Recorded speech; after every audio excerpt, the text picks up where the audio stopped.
Rodrigo, ¿usted cree que va a prosperar este pedido formal de juicio político? Tal vez se podría quedar en la Corte Constitucional. Bienvenido, buenos días. Así es, buenos días a todas las personas que nos escuchan, todas las familias que están siempre pendientes, no solo de la radio, sino también de lo que ocurre en el Ecuador. Y realmente la pregunta que usted me hace es muy importante, porque la ciudadanía lo que necesita de sus mandantes, de las autoridades, es percibir que están trabajando para solucionar sus principales preocupaciones. Y a nivel político, yo diría que esta es una interrogante que aún no tiene, yo diría, un grado de certidumbre muy alta. ¿Por qué?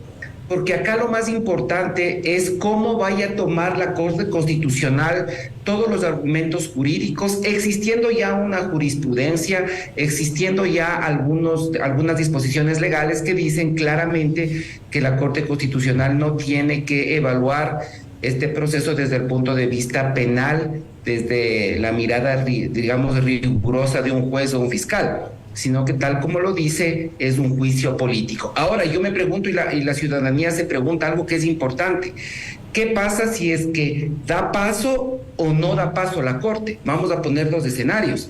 Existe, mi estimado periodista y todas las familias que nos escuchan, una fuerte presión social para que haya un cambio en el gobierno. Las cifras lo están diciendo.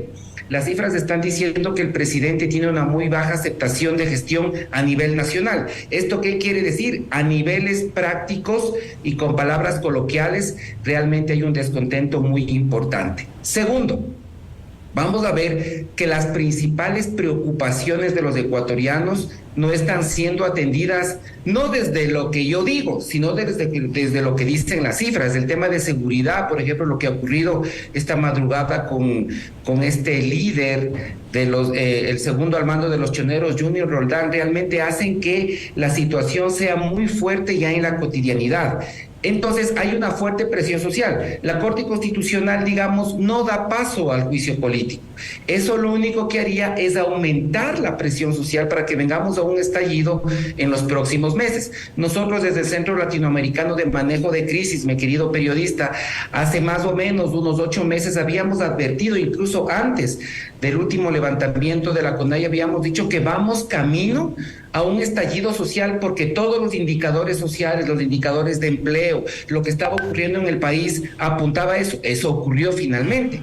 Y hoy podemos decir también desde el centro, estudiando todos los parámetros de los indicadores nuevamente, que estaríamos más o menos a mediados de este año en otro estallido social. Entonces, si es que la Corte Constitucional no desfoga este descontento popular a través de este proceso, obviamente yo no soy jurista, puede venir algo más grave. Ahora, si lo hace, porque yo no tengo ninguna inclinación partidista, si lo hace, el país también puede caer en una desestabilización desde el punto de vista de los mercados, de los inversionistas. Entonces la situación es muy complicada, porque cualquiera de las dos salidas, mi querido periodista, no es buena para el Ecuador, dado que la democracia no se fortalece. Entonces, para que quede claro, no existe certidumbre sobre si podría pasar o no este tema en la Corte Constitucional, este pedido formal de juicio político. Mientras tanto, existe una fuerte presión social para que exista un cambio de gobierno, y este gobierno no ha atendido las principales preocupaciones de los ciudadanos. La reacción del gobierno ayer ante este pedido de la Asamblea Nacional, en el párrafo final dice: ante estas acciones, el gobierno del Ecuador continuará enfocado en atender las principales preocupaciones de los ecuatorianos. ¿Usted cree que le queda ese margen de maniobra de comenzar a activar esa gestión pública que no la activó antes? Yo decía al comienzo de este informativo, este es el gobierno del ya estamos en eso. Cuando uno quiere aplicarle el tontómetro a alguien, no, es que ya estoy en eso. Oiga, esa respuesta es muy típica del ecuatoriano, y hemos escuchado varios ministros de Estado. Teleamazonas sacaba un reportaje demoledor sobre el tema de la seguridad. Hace 10 meses daba las mismas respuestas Diego Ordóñez que daba hace un par de días. El ministro de Transporte y Obras Públicas, Darío Herrera, dice que hay muchos procesos de contratación, muchos días de espera, hace un llamado a la Asamblea, se justifica de esa forma, pero todos caen en esa respuesta. El gobierno del ya estamos en eso. Yo más bien les recomiendo que se pongan ese eslogan. ¿Le queda margen de maniobra para hacer algo que un poco cambie la idea de los ecuatorianos de que este gobierno debe salir? Así es. Definitivamente lo que usted dice es muy importante, porque si nosotros preguntaríamos a las personas en este momento que nos escuchan y nos ven, ¿qué sienten con respecto a su calidad de vida? ¿Qué sienten con respecto a una esperanza de tener mayores ingresos, de empleo? Seguramente dicen que su futuro y su presente es totalmente negativo y poco optimista. Eso ya siente la gente y lo dicen todos los estudios. Ahora yo voy a poner aquí un punto de análisis que es importante. El presidente Guillermo Lasso ganó, no con una amplia mayoría, pero sí ganó con la esperanza de que un gobierno de derecha pueda hacer algo distinto y superar esa vara que dejó el socialismo del siglo XXI. Digámoslo así, fue claro, la gente tenía esa esperanza. Incluso el presidente había dicho que tenía 100 minutos, en 100 minutos él podía arreglar el país con algunos decretos de ejecutivos. ¿Qué es lo que pasa a nivel técnico de comunicación? Y la gente lo va a sentir así. Cuando un gobierno recién se posesiona, tiene un pilar sobre el cual tiene que descansar su gestión, que es la gestión y la comunicación. Es un pilar sobre el cual descansa su trabajo, que es la gestión y la comunicación. Son dos caras de una misma moneda. Si un gobierno descuida cualquiera de estas dos caras de una misma moneda, por eso hoy en las sociedades hipercomunicadas en las que vivimos, mi estimado periodista, uno ya no puede decir hice mucho pero comuniqué poco. Comuniqué poco, pero hice mucho, porque la gestión y la comunicación son dos caras de una misma moneda, y cuando uno descuida cualquiera de estos dos ejes, la percepción de la ciudadanía es que el gobierno no está trabajando por sus principales preocupaciones, porque eso es lo que más interesa, y eso quiere decir capital político y respaldo social. ¿Qué pasa cuando un gobierno descuida estas dos cosas?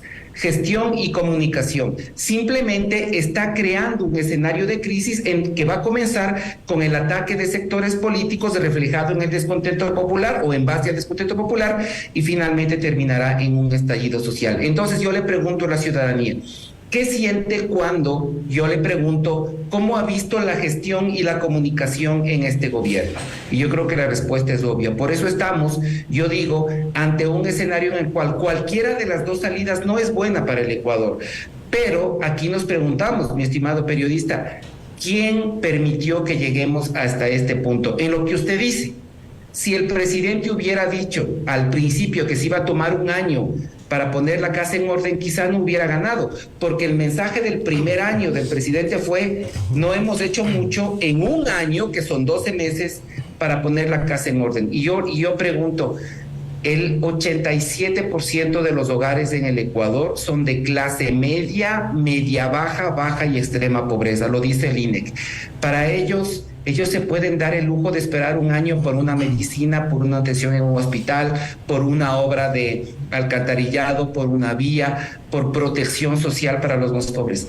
Es imposible, ni siquiera se puede soportar una semana, peor un año. Y ahora en mayo el gobierno tendrá 2 años. Y con esto termino. Un proceso de contratación pública de una gran obra puede llevar más o menos entre 1 año y 1 año y medio para contratarlo, hacer los pliegos, la ingeniería de detalle, adjudicar el contrato. Ya no hay tiempo. Un gobierno tiene que al inicio comenzar con las grandes obras, porque si no, no alcanza. Hoy le quedan 2 años. Va a ser imposible que este gobierno haga algo emblemático en infraestructura, en obra. Entonces, como yo digo, estamos ante un escenario muy difícil, porque tampoco es bueno que el presidente salga a mitad de año. Pero el presidente ya ha dicho varias veces que va a rectificar, y lo que usted bien dice, aún el discurso es como que se estuvieran posesionando, y hablan siempre de miles de millones, y eso en el electorado técnicamente desde comunicación no le dice nada. Ahora, don Rodrigo, usted dice que si uno desatiende la gestión o la comunicación, crea un escenario de conflicto. Y usted dijo una frase: hice mucho pero comuniqué poco. Por allí hay un video que está rodando en redes sociales. Justamente una de las que aparece en ese video menciona que el gobierno de Lasso a lo mejor ha hecho mucho, pero que no lo ha comunicado bien. Y menciona el tema de la vacunación y otro tipo de temas que tal vez sí ha implementado el gobierno del presidente Lasso. ¿Por qué cree que tal vez hay ciertos sectores que aún considera válido que el presidente permanezca en el poder? Usted bien reflexiona de que lo uno oiga, nos conduce tal vez a algo inestable y lo otro también. Pero ¿por qué cree que existe esta facción que aún tal vez se resiste a que salga el presidente y asuma quien lo debe suceder constitucionalmente, que debería ser el vicepresidente Alfredo Borrero? ¿Por qué cree que existe esa resistencia en vista de las cifras a favor del gobierno, en vista de los meses que ya han transcurrido, en vista de que las organizaciones sociales están un poco a la espera de lo que pase en la Asamblea Nacional? Y aquí también hay alguien que va a ganar, pues, si es que sucede lo que muchos sectores del país esperan, que es la salida del presidente, porque hay actores políticos que aparecerán en escena, porque se debe adelantar tal vez elecciones, o tal vez no se adelantan elecciones. Entonces es un panorama, como usted dice, incierto. Sin embargo, ¿por qué existen aún estos grupos que respaldan al presidente? ¿Cuál tal vez es su motivación para hacerlo? Así es, aquí hay un aspecto importante que creo que hay que topar. El presidente Guillermo Lasso gana en un supuesto contexto de que el Ecuador estaba cansado del correísmo y del gobierno de transición que fue el del presidente Lenín Moreno, ¿no es cierto? Supuestamente estaba cansada del correísmo. ¿Qué es lo que pasó? Vino el presidente Guillermo Lasso, la vara estaba un poco alta en cuanto a inversión social, a obra, eso es cierto. Pero ¿qué es lo que pasa? Cuando el presidente no da la talla, cuando el presidente no logra solucionar los problemas, obviamente hubo muchos arrepentidos, y creo yo, mi estimado periodista, y los empresarios, las familias, los trabajadores, los profesionales que nos escuchan, sabrán que existe mucha gente hoy que ya no confía en el presidente Guillermo Lasso y votó por él, pero no dio la talla. Entonces, ¿qué es lo que pasa? Que hoy él gana con una mayoría, pero ahora solo una minoría le apoya, y esta minoría, en mi criterio, está conformada por dos tipos de personas, dos tipos de actores sociales e incluso institucionales y entidades, incluso hasta empresas. Son las personas, las primeras, que son una minoría, la más pequeña, que trabajan con el gobierno, y segundo, las personas que tienen terror de que llegue el correísmo. Es decir, dicen, ok, Lasso no ha hecho un buen gobierno, y lo dicen la mayoría de familias del Ecuador, pero tienen miedo de que regrese el correísmo. Ahora, mi criterio es que el Ecuador merece la mejor calidad de gobernantes posible. Voy a volver a repetir, el Ecuador merece la mejor calidad de gobernantes posibles. Y si el presidente Guillermo Lasso no logra dar un giro, pues hay salidas constitucionales que se deben discutir. Obviamente el presidente va a querer aferrarse al poder para tratar de generar esta gestión. Pero acá lo más importante, ¿quién es el que pierde, mi estimado periodista? Quienes pierden son las familias que nos están escuchando, que no han visto una mejora en su calidad de vida. El gobierno, es cierto, ha trabajado mucho por la estabilidad macrofiscal, pero esta estabilidad macrofiscal tiene que devolverse a la ciudadanía. Y aquí hay un tema importante que yo siempre digo. A mí me parece que finalmente el presidente Guillermo Lasso y su gobierno no entienden bien el país en el que están gobernando. Y segundo, a mí me parece que el gobierno del presidente Guillermo Lasso no tiene mucha experiencia en gestión pública. Y aquí hay algo que quizá la gente no sabe y que es importantísimo saber. Para hacer gestión pública se necesita experiencia y conocimiento. Porque si uno viene desde el sector privado a querer hacer un poco lo que tiene planificado, pues hay muchos procesos, hay muchos temas, pero simplemente aquí hay una verdad. En 2 años... el presidente Guillermo Lasso no ha logrado casi comprar nada de equipamiento, por ejemplo, para la policía. En 2 años, son 24 meses. En 2 años casi no ha logrado hacer ninguna obra emblemática, no hay nada. En 2 años, para que la ciudadanía sepa, yo estoy hablando de datos del 2022, la ejecución a mitad de año del año anterior, la ejecución del programa de inversiones del gobierno central llegaba al 3%, y más o menos a octubre del año anterior, la ejecución presupuestaria de los ministerios en general era menor al 30%, incluso había algunos ministerios que tenían el 12, el 13%, es decir, la capacidad de gastar el dinero que tienen asignado. Es decir, los indicadores de gestión no son buenos, y eso se refleja obviamente en la obra. Y aquí hay un tema importante: la ciudadanía, esa que el 87% de hogares es clase media, media baja, baja, extrema pobreza, que no ha pasado por la universidad, que no tiene maestrías, para que sepan los ecuatorianos, Hay solo 2 millones de títulos universitarios registrados en la CENESID, es decir, el nivel de personas universitarias en el Ecuador es un poquito más del 10%. Esa gente se da cuenta de todo y es muy sabia. Y saben cuando están bien y cuando no están bien. Entonces, el escenario es riesgoso, pero me parece a mí que el gobierno ha descuidado la gestión más la comunicación más la gestión. Planteemos un escenario. ¿Qué pasa si prospera el juicio político, tal vez otra iniciativa constitucional para sacar al presidente de la República, Guillermo Lasso? ¿Debería, usted lo ve en ese plan de ascender al poder al vicepresidente Borrero, o más bien cree que podría haber otro beneficiado? Porque se ha hablado mucho de que también hay sectores políticos de que están hablando de la necesidad de un gobierno de transición, nuevamente, un gobierno de transición para que afronte los principales problemas que tiene el país. ¿Cuál podría ser el escenario si es que Lasso finalmente sale del poder?